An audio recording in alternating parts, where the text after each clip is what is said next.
if you're a beginner at quilting, you are going to come to the point where you actually need to learn to use one of these, which is a walking foot.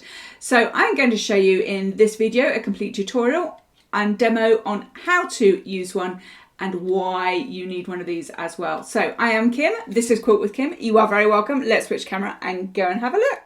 Let's start then by having a very quick look about why your walking foot works and why it's so important, because that'll help you understand how to use it. So when we are stitching, normally we're sewing two pieces of fabric together, and your machine is designed to have the bottom layer of the fabric going along these feed dogs here, and your presser foot holds the top layer of fabric down. So if I show you what happens when I put my foot pedal down, you can see that your feed dogs here, they actually go round in a kind of circle, if you like, and it moves your fabric along. Your needle, there is no needle in here at the moment, just in case you were wondering, your needle goes up and down on the same spot, and it's your feed dogs that determine your stitch length. Who knew? So this moves your fabric along. So when we've got our fabric on top, the feed dogs move the fabric along, the presser foot holds it down on top of those feed dogs, and the whole thing moves through as you are stitching. But when we've got three layers of fabric, if you like, when we've got our quilt, we've got our top layer, we've got our wadding or batting in the middle, and then we've got our backing layer. Those three layers need to move through at the same time, and this normal state of affairs with your presser foot and your feed dogs won't do that for you, which is how we get to having a walking foot. Now look what happens, if I can get my hands around the camera, look what happens if I move this bar up and down. Don't worry about this bar, I'll come on to it in a second. When I move this bar up and down, can you see, if you watch, sorry, everything's going wrong here. If you watch these white bits here, sorry, I haven't got a third hand. If you watch these white bits here, as I move that up and down, can you see that those are moving up and down as well? So they are designed to move at the same speed as your feed dogs, and they will move the top layer of your fabric through, as well as the bottom layer, so everything moves at the same time. Okay, now let me put this walking foot on and I will show you what makes that work, and we'll get on to making your whole walking foot work. Oh, by the way, if you stick around to the end of this video, I'll show you how to use these guides, walking foot guides as well, because they're really, really useful when you are doing your walking foot quilting. This bit here, this bar, so I've attached my walking foot, and if you need to know how to attach a walking foot, I've got you covered. Stick around to the end and I'll link up to my video on how to attach your walking foot. So on my machine, I've got a little claw here that goes over the needle bar here that holds the needle in, and as your machine is stitching, this bar goes up and down, and your claw fits over that, and that's what drives those white top feed dogs. Okay, your machine might have a little white bar that sits on top of this bar. Either is fine, it just depends on what machine you have as to which one you've got here, the claw or the bar.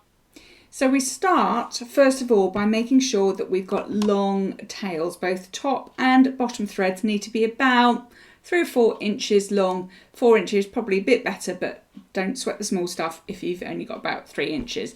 That's so that we can finish off our stitching properly, our quilting properly when we get to that point. That's a subject for another video, not this one, but just know you need your tails about 4 inches long.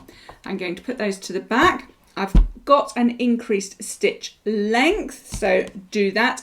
That's on another video coming up very, very soon. So we're going to start on the wadding. So when we're quilting, we start and we finish on the wadding normally. There are always exceptions why you won't do that or why you wouldn't do that, but just for the purposes of this, and as you're a beginner, let's start on the wadding. I'm going to use the edge of my foot, my walking foot, as my guide. Now my red line down here that I've drawn is my pretend seam line, so just go with me on this one. I'm going to put that seam line against the edge of my walking foot here. You can put it anywhere you like, but just to get going and get practicing, it's an easy place to start. My needle is in the central position. I've got my increased stitch length. I'm going to put my walking foot down. I'm going to drop my needle and I'm going to start stitching. Now, when you are quilting, you want a nice, slow, steady stitch.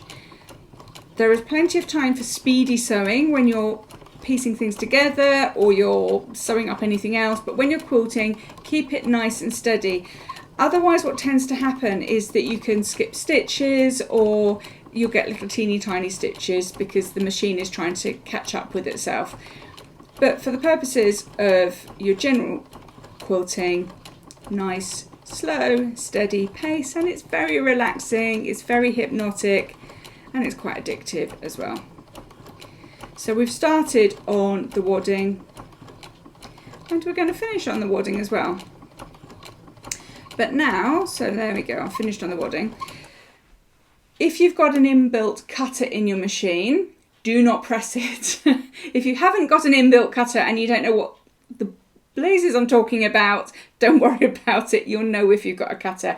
But if you've got a cutter, don't use it. Just raise your needle, lift up your presser foot and bring your thread out because you need to finish with those long tails as well. So snip there and that's all there is to it.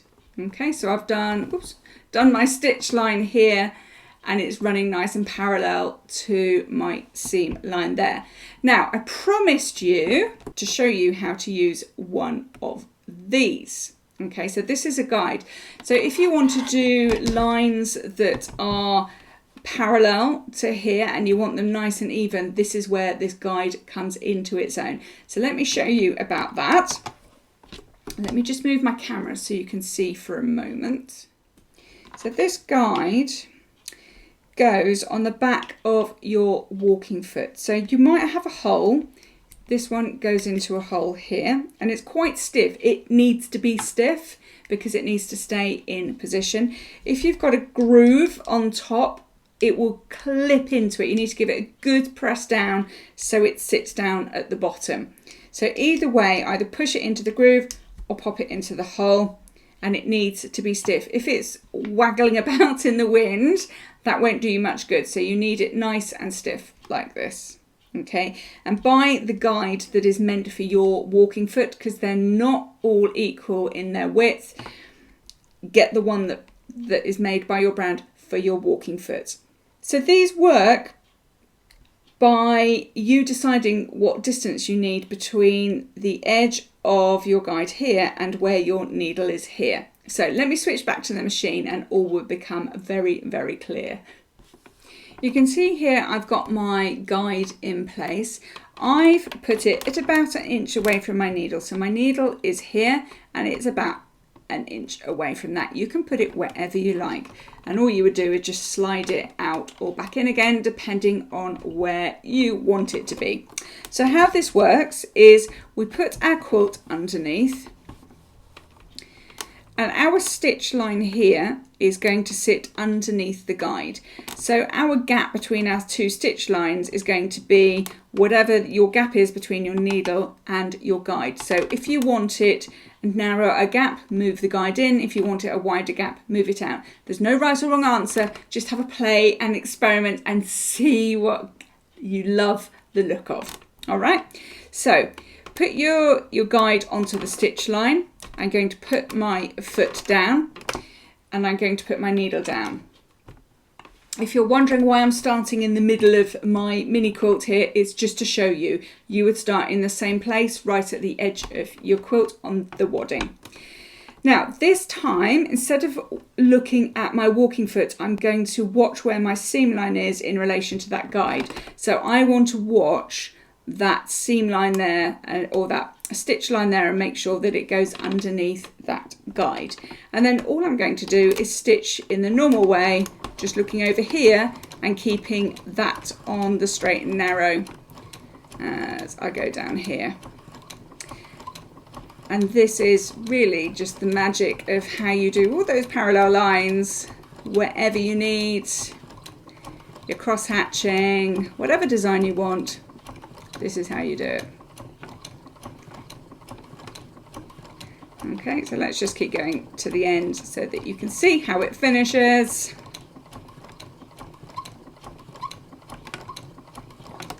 Okay, remember, don't cut your threads, lift that off and just snip my threads, and there we go. We've got a nice parallel tram line effect with our stitching. And as I said, you can do those as narrow or as wide as you like. So get yourself one of those guides that can be really fun and get you some really, really good quilting designs. So I hope that's helped you get to grips with your walking foot and get using it. Let me know how you get on, and if you've got any questions, please put them in the comments below and I will answer them for you. Take care, have a good rest of the day, and I'll see you soon. Bye for now.